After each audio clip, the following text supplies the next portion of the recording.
To everyone, welcome back to an video. तो आज हम लोगों ने क्लास 10 का चैप्टर नंबर 15 जो स्टार्ट किया, उसका जो सेकंड टॉपिक है वो है western creek model of DNA का क्या होता है, किसने किया था और किस तरह सारा हम जो है प्रोसेस डिटेल में पढ़ते हैं। फर्स्ट जो उन्होंने बताया है कि 1953 में जेम्स वास्टन जो थे उन्होंने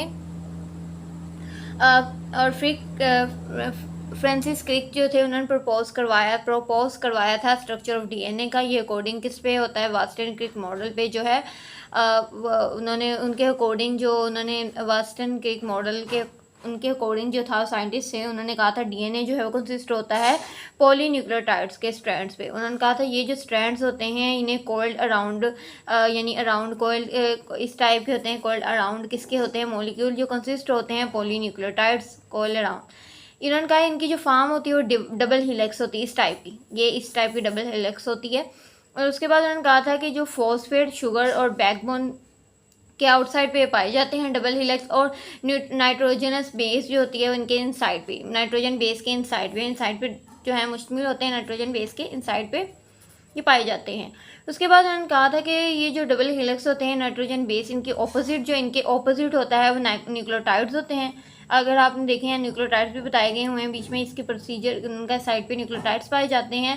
फिर उन्होंने कहा है कि ये पेड़ होता है हाइड्रोजन बॉन्ड्स का उन्होंने कहा ये पेड़ होता है। उसके बाद उनका ये पेड़ जो होता है वो एक बड़ा स्पेसिफिक होता है, नायाब होता है। नाइट्रोजन बेस जो है एडिनाइन, इनके अंदर एडिनाइन जो है वन न्यूक्लियोटाइड फॉर्म ऑफ पेड़ है। थायमीन ये second form of opposing nucleotide है, वाइल्ड साइटोसिन है पेयर है ये भी, और गवानीन।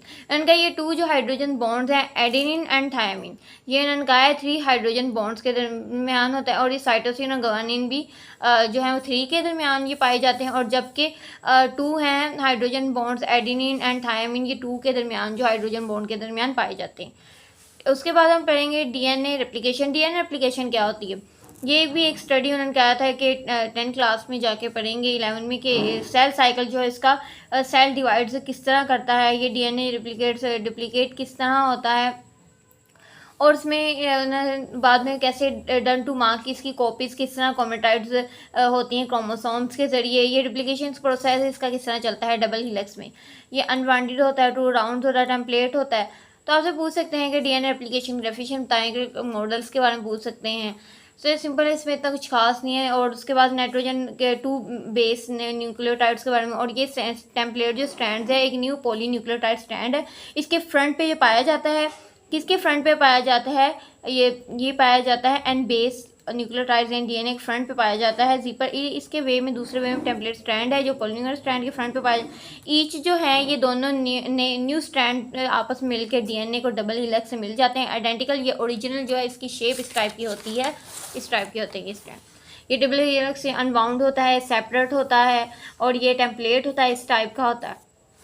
सो ऐसे ये था आज का लेक्चर। अगर आपको मेरी वीडियो अच्छी लगी हो तो मेरी वीडियो को ज़्यादा लाइक करें, शेयर करें, सब्सक्राइब करें, और वहाँ से चैनल को ज़्यादा सब्सक्राइब करें। Keep sporting, keep loving, lots of love and अल्लाह हाफिज़।